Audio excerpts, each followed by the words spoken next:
Welcome, Anita here from innerFLOW. So some people have asked me, what does flow mean? And I'm just going to spend a few minutes describing the sense of flow. So you may want to listen with your eyes closed, just sit back in your chair and just take in and absorb the following words around flow. So when you're in a flow state, everything works better. It's like you're firing on all cylinders inside. Great ideas come to you. You know just what to do. You are able to perform at a higher level. And the key is when you recognize that it's happening effortlessly. You're totally absorbed in whatever you're doing and totally loving it, no matter what it is. In fact, in a flow state, the things you thought were mundane or not seemingly important, it doesn't matter. You're doing them and you're able to perform them way beyond your usual capabilities. Flow is a state of super awareness. So there are some principles behind how to work towards practice to achieving the sense of flow state more and more in your everyday life. And I'm going to just read through some of these. So the 6 characteristics that are broken down.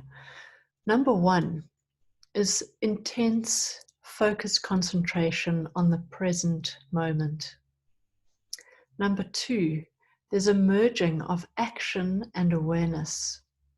Number 3, there's a loss of reflective self-consciousness. Number 4, there's a sense of personal control or agency over the situation or activity. Number 5, there's a time distortion. And number 6, there's an experience of the task at hand being in itself intrinsically rewarding. All these 6 characteristics need to happen simultaneously for it to come together for you to have the optimal flow state.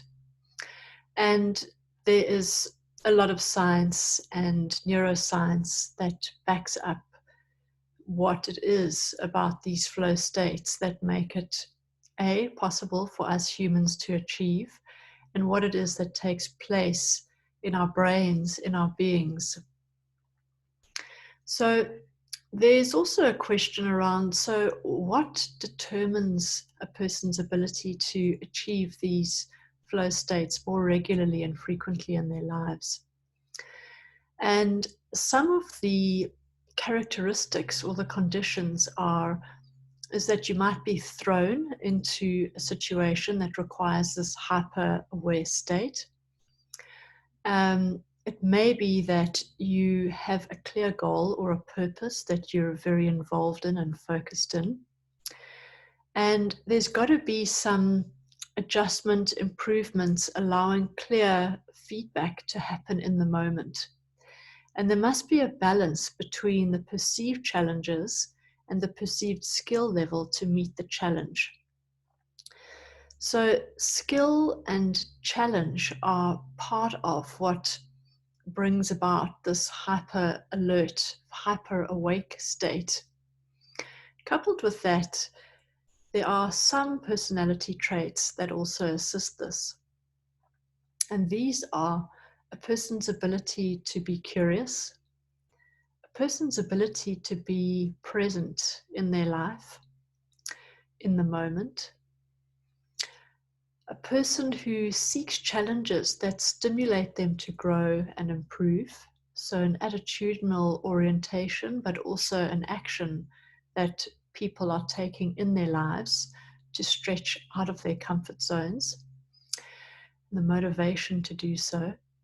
And then people who are willing to throw themselves into the intensity of situations. A little bit like a sink or swim situation.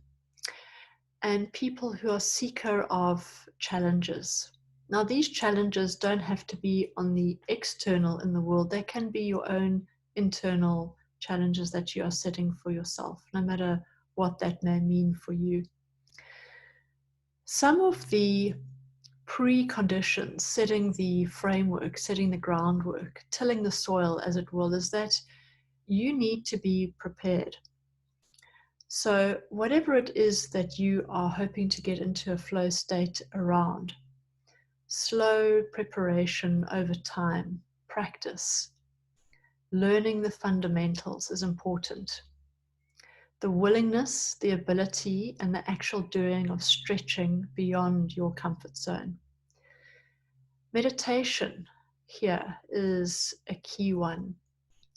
And on the innerFLOW series of offerings, you will see that many of our practitioners offer meditation, and there are meditation resources that are made available on the website for you to access, watch, listen, and practice with a guided facilitator. What does meditation do? What does it aim to do? Essentially, it aims to quieten the mind. And this brings a one-pointed focus, or the opportunity to practice a one-pointed focus during your meditation practice. What does this do? Well, this helps to generate new neural pathways in your brain. And this focusing develops the connections within your neural pathways to becoming more focused. And what does that do? Well, that helps to bring you into the present moment, fully present, 100% present. You may go in and out of that, but ultimately over a course of time, meditation is the practice that helps to cultivate that. So for all of you who are interested and curious about developing this beautiful inner flow state that naturally can arise in your life spontaneously, the invitation and the encouragement is for you to, if you're not already, start a meditation practice.